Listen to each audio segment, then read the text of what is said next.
Hey, what's up everyone? Trying to stay on a regular schedule a little bit with these releases. I hope you enjoyed the last one where we talked a little bit about how to beat Soul Bad Guy and what you can do as an intermediate and beginner player to bolster your playstyle against this game plan. Today, I wanted to jump into something a little more esoteric, a little more vague, but I still think it's an interesting question. This is actually a question that came up in my mind because of someone on my feed who's a good friend of mine, so I wanted to address it.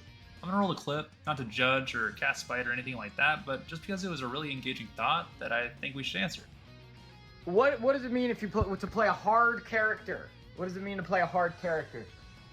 In season 2 of Guilty Gear Strive, let's say before Asuka came out, Happy Chaos was the most technical character in the game. Happy Chaos wasn't the hardest character in the game though, because once you have the execution down, which is admittedly pretty difficult, right? Once you have the execution down, it's just fucking muscle memory, right? At that point in time, that character, and again, correct me if I'm wrong, I didn't play Chaos, but, you know, you were like, okay, I reload my concentration here, I put a bullet in the chamber here, blah, blah, blah, blah, blah, and now I control neutral 100% of the time, my offense is fucking stifling, and the only time that I'm not in complete control of what's happening on the screen is if I'm playing neutral, is if I'm on defense, right?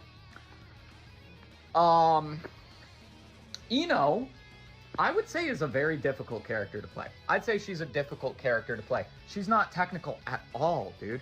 But she requires a lot of situational awareness. Navigating the screen with Ino is fucking difficult in a way that it isn't for a lot of other characters in the cast, right? That's a really good clip, right? I think that's a question that's always at the forefront of everyone's mind when they're picking a character. You know, usually you pick a character based off your personal playstyle or the aesthetic, but piloting the character in ranked and casual sets and even for professional play, as you struggle against your peers all the way up for first place trophies, I think you often find yourself wondering, is my character too difficult to play? And this is a really hard question to answer, so I wanted to sit down and figure it out. I wanted to take a crack at it like, you know, the dummy I am, so with you guys today, let's sit down and talk about it. What makes a character difficult? I think you can approach this question from plenty of different angles, so I think I'll take it from my perspective first, and then probably provide some counter arguments or other perspectives that might challenge that. To me, something that I always think about for character difficulty is that I'm a competitor. I play very often in front of others, if not on a stage at regionals, or even at majors in small groups or on the stage there, and in top 48s, even lower, near top 24. And to me, while there's a lot to be said about other concepts that make characters difficult, I think that tournament execution is very much one of the biggest impacting factors for me when deciding if a character is actually difficult or not difficult. When I play a character in bracket that has to consistently perform complex maneuvers under pressure, I personally find myself struggling to find a reason why that character should be played over others unless their power level is significantly stronger than everyone else in the entire roster. Think about Soul Bad Guy, for example. I think it'd be very easy to shrug off his difficulty when you see his damage and his extremely strong win condition. You know, get in, go crazy with close slash, far slash, throw in some frame traps here and there, and if they block it, Orange Wild Assault and try again. But the reality is, there's very few characters in the game performing complex inputs at the rate which he does, or more than he does, mid-combo and to confirm. Not only that, when he fails those inputs, Soul is not only left completely and irrevocably left out of his most damaging and rewarding routing, but he can also be put into an entirely game-losing position by complete accident. If you've ever played Soul and missed a frame on a dash Kara, then you've landed in front of your opponent after whiffing, and you know exactly what I'm talking about. You are at extreme risk every single time you perform a Tiger Knee or a Kara, that if you miss that Volcanic Viper in any way, you're dead on arrival. There are less severe Karas and Tiger Knees that Soul Bad Guy has, of course, such as Bandit Revolver, Gunflame, and Fafnir, or even rare instances such as doing Kara Bandit Bringer or, you know, the extremely difficult and rare Kara Wild Throw. But at least for the most part, those don't carry the same grave consequence as failing to perform a single HVV input incorrectly. This kind of input consistency requirement can literally only be comparable to a few characters in the entire game. When most characters fail their inputs, they lead to drop combos, sure. However, there's something neat in Strive that really protects you from this problem compared to older air dasher titles like Exerd, and that's no air teching. Since you can't air tech, as long as the drop wasn't with a move of significant recovery, this leads to a lot of drop-optimal situations, where drop combos often turn into scrambles or even Oki situations that are favorable for the player who dropped the combo anyways. In the end, it sucks that you missed out on your combo, and obviously you would prefer not to, but at the very least, you're still pressing your offense regardless. For the characters that I think of as hard, This just isn't the case, or usually other factors apply. Take for example Potemkin, who has abysmal frame data in neutral. When he drops a combo and doesn't make the most out of his hits, well, that's just it for him. You're probably breaking free, and he's gonna have to live with his poor frame data, bad neutral, usually subpar buttons against you, and make do. And a character like Potemkin has some of the most severely limiting input requirements in the entire game, between stuff like Just Frame, Back Mega Fist, and Kara Garuda. Stuff that if you mess up or can't execute, the character does not function at the highest level. Or we can take a look at Happy Chaos, widely regarded as one of the strongest characters for a long time, but also one of the most mentally taxing and executionally heavy ones. While eventually the execution barrier, in my opinion, became much less strict, there's so many examples of this falling apart in actual tournament sets. Can you really keep track of 2 resources, spacing,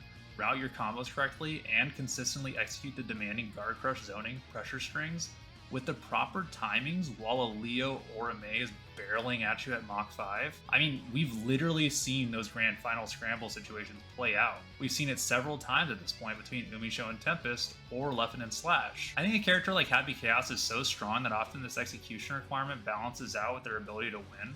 I personally disregarded the execution in order to try him out because I thought he was just that strong. But I would also say that there is definitely a level to which in tournaments, if I fought a Chip, Leo, Ino, etc., it was definitely stressful. Just take a look at this match between me and Don at CEO Otaku. When I had to fight him to make top 24 qualifiers, I was sweating bullets. He's comfortable with his angles of approach, and I'm scrambling, doing everything I possibly can to get him off of me and re-establish my resources while trying to stabilize my by-the-book executional game plan. There's just something to be said about having a simple character who can just do what needs to be done at 10 PM at the end of your top 24 run when it really counts. And you know, characters like Soul Bad Guy have a little bit of an execution requirement, but at least their game plan is simple enough that you know exactly what to do with your close/far/ pressure string. That confirming a Dash Kara or a TK Viper is pretty hard, but at least you're doing the right thing most of the time. I do think there are some opposing thoughts though. I think some people will consider it different if your character is extremely strong. Once you've learned the execution and gotten past the initial barrier, then it's really easy for you if your character is strong to dominate the field, right? If your character is not that strong, or has to navigate the game in unorthodox ways, then that's going to be far more difficult than having to undergo executional restrictions that you have to grind out. I can agree maybe, if I'm, a little biased. I personally think that part of the reason I value characters that don't have to have too much execution is because my hands and brain don't have to keep up with each other. I like having a strong game plan that I can just follow and keep pushing forward. Plus, I have a little bit of carpal tunnel, so even though I hit the guard crush loops for a year or so out of spite, it wasn't the most fun for me. I think that the thing that's easiest to grind out is the game plan. You can play thousands of games, get a feel for what you're supposed to do, what the spacing should be, and how your moves should work and where you should place them. Sometimes I think people overvalue those things in a tournament setting, especially when those are going to be the simplest things that you can reproduce over and over again. I also think that people undervalue the fact that weird, funky characters can often overwhelm the brainy, execution-heavy characters that often worry about a ton of stuff all at once. How often have you seen an Ino or Emilio just absolutely obliterate even the most skilled Happy Chaos or Zato? It comes back to sets like that CEO Otaku game between me and Don. When you're pushing against someone who has to try and keep all these things lined up in their mind, there's only so far the human brain can go up to keep up with the execution you've practiced while dealing with the variables your opponent is setting up for you in real time. Additionally, I think people often think that the primary reason for difficulty is tier. It doesn't matter how simply Johnny can be played if the tools the character has to play with are not up to par with the rest of the cast. These are often chalked up to fundamental flaws that the character has. For example, Johnny can't dash block, or Mistfinder is hard to use in pressure because Mistfinder cancel is always minus, and Mistfinder itself is minus 15. I think these are pretty good arguments, but I think it comes down to whether or not you think hard to play and hard to win are equivalent. I'm not really sure, personally. I don't have a ton to say about this, because I think that by saying tiers or fundamental flaws are equal to difficulty, you're also creating a world where characters like Johnny are harder to play than Jacko. That seems odd to me, but I can also see the vision why you'd say that. Ultimately, to me, I think that I try not to combine these terms too much. I think that you should separate fundamental flaws of a character from what makes them hard to play, because those things can stack up and make a character even worse competition-wise. If you conflate them, then you sort of just jumble characters like Zato and Jacko together. Even though Zato has historically struggled far far more than Jacko ever has this patch. On the surface, it may look like both characters are very similar. They both have strong mix, puppet characteristics, blue wild assaults, all that stuff, right? But Zato is a fundamentally lacking character in strong neutral tools, or a Bare that lets him push out of pressure strings for good risk reward.